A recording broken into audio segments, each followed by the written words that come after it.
The new C-Class production has been running along now since 2021 and there's now lots of them on the road. But one thing I'm often asked and wonder myself is why is there no coupe option for the new C-Class? The way Mercedes launch their cars can sometimes be a bit confusing. So to answer this question, let's go way back to the launch of the previous generation C-Class. The W206 C Class launched in 2014. Then the coupe did not arrive until 2016. It seems traditionally the coupe always arrives sometime after the saloon. It's likely Mercedes are taking the same approach with the new one and delaying the launch. But wait, there's actually more to this story.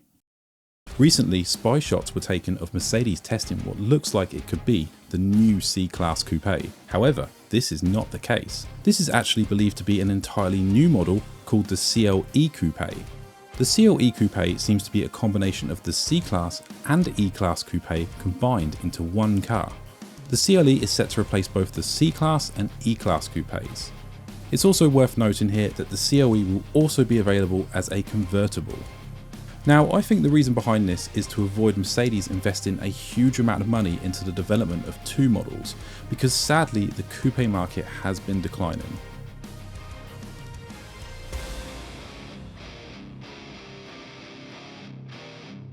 For the exterior, I'm expecting this will follow the same updates as the new C-Class, with a whole new rear with modern wraparound lights, the sleek coupe shape from the side, and Mercedes' new range of grills and front headlights. On the inside, we'll have the same modern tech-filled interior from the C-Class, and guys, that's not a bad thing.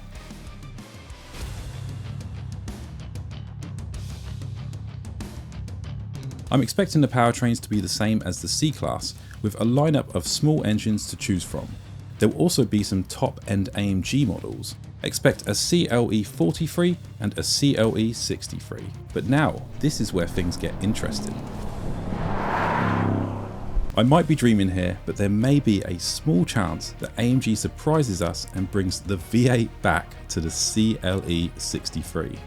The new C63 saloon features a hybrid powertrain with a 2-litre 4-cylinder engine and an electric motor which produces almost 700 horsepower at its peak.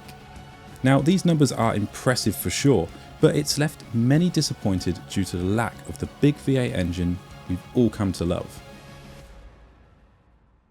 So the big question is, will the new 63 follow the C63 and feature the same hybrid powertrain, or will we see a return of the V8? Now guys, I know I'm grasping for straws here, but there is a small possibility this could actually happen. With the coupe shape being the more sporty car, there's less need for some of the practical benefits of the hybrid powertrain, and if they were going to include a V8, it would make the most sense here.